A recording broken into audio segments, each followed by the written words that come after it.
So on that note, I'd like to hand over to Nick from B2, who's going to walk us through a case study. Nick's the National Manager for Product and Strategy for the wrap product at the BT Financial Group. I'll just get your... We just click on that one. It's always been on. Go ahead. Excellent. Thanks, Derek. Good morning, all. Today I'd like to give you a bit of an insight into what we've done in the wrap platform space in terms of using eForms. So Derek mentioned before around sort of the whole onboarding experience. So we had a challenge where we had quite a cumbersome process in place where Avoka and Adobe helped us out. So I'll just give you some insights and to really talk you through the business context of the challenge that we had and the eventual solution that we put in place.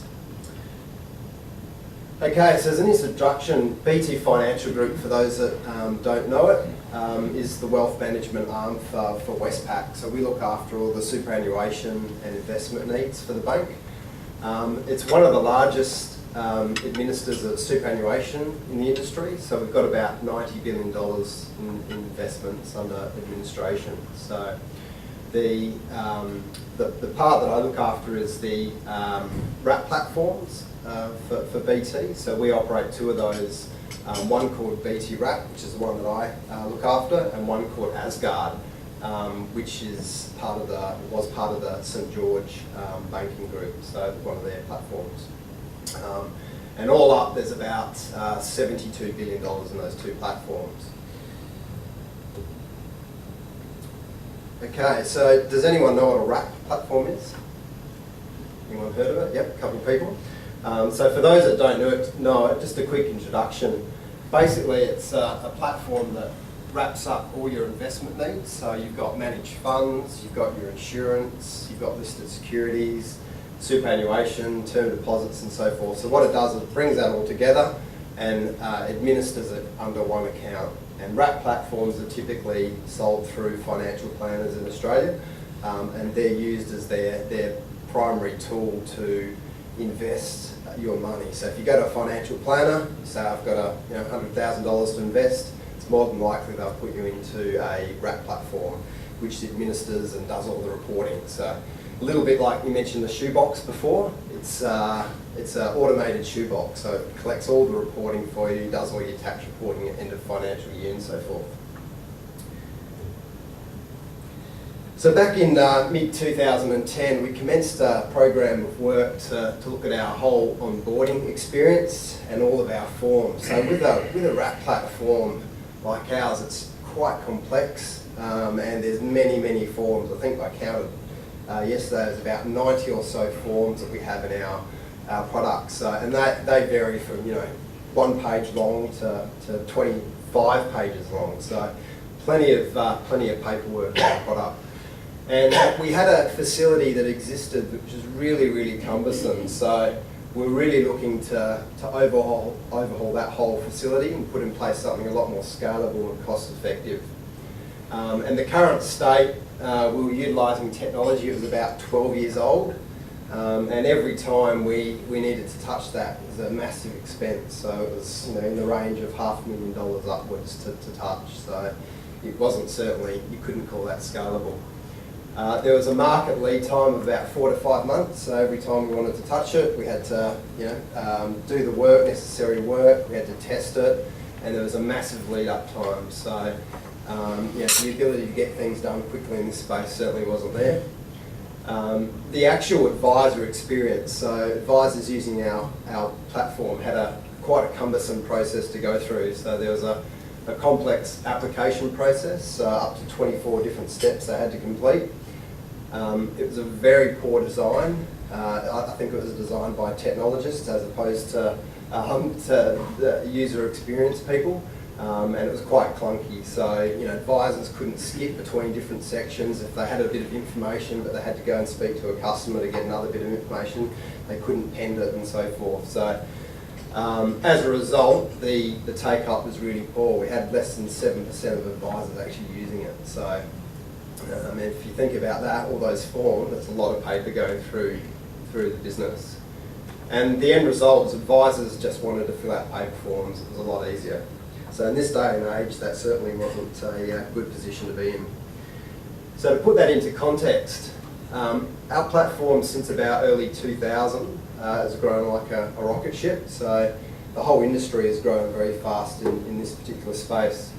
But our platform's seen pretty phenomenal growth. So if you look at that growth, in our peak we're taking around about $3 billion in funds under administration every quarter. So every 3 months we're taking in $3 billion of new business. So if you think about that and the number of forms that we had for our advisors to write that business, there's a lot of forms. So it certainly wasn't sustainable. So back in mid-2010 we commenced the program where we scanned the market to look for possible replacements. Obviously that wasn't sustainable, the current state that I just talked through. And we looked at several vendors, including sort of building ourselves. And as part of that process, we employed customer-centric design. So this is going back to what Derek said in his presentation, making sure we're designing a solution with the end customer in mind. And it's going out actually designing it with them and testing the actual solution as you go through the various iterations with them as well. So you pop out the end with a near perfect solution in terms of what the customer wants. So it's done completely in conjunction with them. Some of the solutions we looked at were certainly attractive. There were some better than others. Some were more clunkier.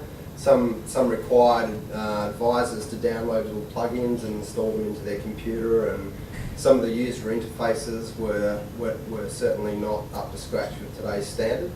But the Adobe Lifecycle product, which we eventually purchased, was certainly a standout for us. It was the most flexible, Adobe being one of the most widely used products out there in the marketplace. Everyone has got Adobe Reader on their PC. I'm not sure anyone here that wouldn't have it. And it was very scalable and very feature rich. So for example, we could design any interface that we wanted to sit on top of it, which meant employing the whole customer-centric design processes. We could really make sure we weren't restricted by any user interface or so forth. So it was certainly the superior option. Now, the internet's working on this now. Okay, I'll just give you a little snapshot so you can see visually what. Wrap now offers a more streamlined client registration experience with the introduction of 2 new features, a new investor registration wizard and electronic forms. Together, these features make the process of registering new clients easier and more efficient. Wizards. Let's take a look at the new investor registration wizard. With the new wizard, you can save, edit, email and print the investor registration form. You do not have to complete each section of the form sequentially. The wizard has free-flowing navigation, which means you can skip forwards and backwards through the parts of the wizard. At any stage of completion, you can save a client's registration on your PC and shared Office drives. This replaces the pending functionality on the old registration wizard. The Save function also allows you to build a template or pre-fill a registration form to make it quicker each time you register a client.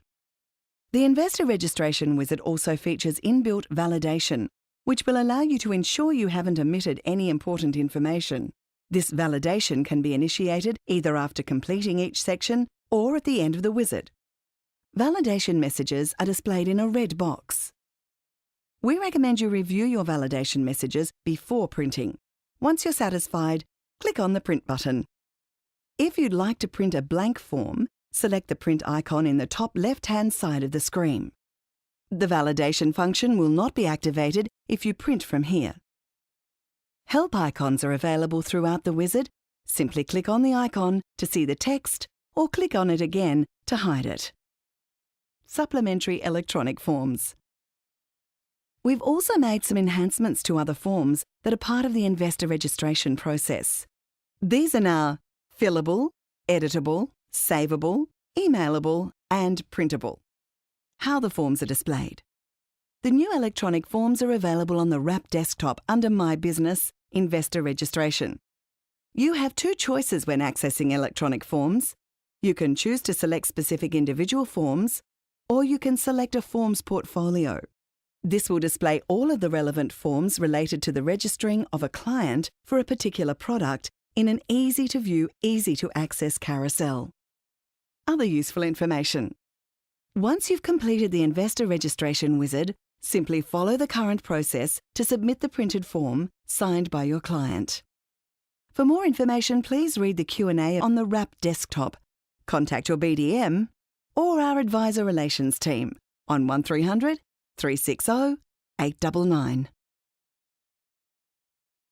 Say that our very cumbersome paper process has now meant that we've got 100% applications now coming in via that process. So we've actually mandated electronic completion of all forms now. So it's totally transformed our business, and you can just imagine the amount of rework and errors and everything that's removed. So all that inbuilt validation is now sitting within the form. So all up, it's a completely better experience for our clients, and certainly saves a lot of expense and effort in terms of administering errors and so forth. So it's been a huge success, and I guess the challenge for us is not over. We hope to take on some more sexier stuff eventually, like what Derek was showing this morning and we're about to see. We're really only in the early stages where we've just adopted that. I mean, e-forms is not revolutionary. We are in the 21st century, so we can really take this to the next level where we can get more benefits. And some of the benefits that the life cycle product delivers or can deliver for us is things like automatic pre-population of forms. So if you've got your customer details sitting there already, within the flick of a switch, you can pre-populate forms, saving time and effort on our part, on the client's part. And you can get full STP integration as well. So we hope to take this journey to the next level over the next couple of years. So that's it from me. Any particular questions or any comments? I assume within Westpac Stroke BT you have obviously your internal IT department. How did you go about, I guess, working with that department and convincing them that you were better actually buying a solution off the shelf as opposed to them building something themselves? Yeah, it's a good question. They were keen for us to outsource this. I mean, our technology team, there's at least 150 of them all up, and their core competency is building the actual platform. Forms are a commodity. So we would rather have them working on strategic programs of work in terms of keeping the platform up to date and competitive. Forms was a commodity, so they were happy and we were happy, so it was a good outcome. Yeah. And it's scalable as well. I mean, that whole process we couldn't sustain in terms of that expense every time we had to touch them. And for our industry that goes through a significant amount of change and legislation all the time, updating your product. So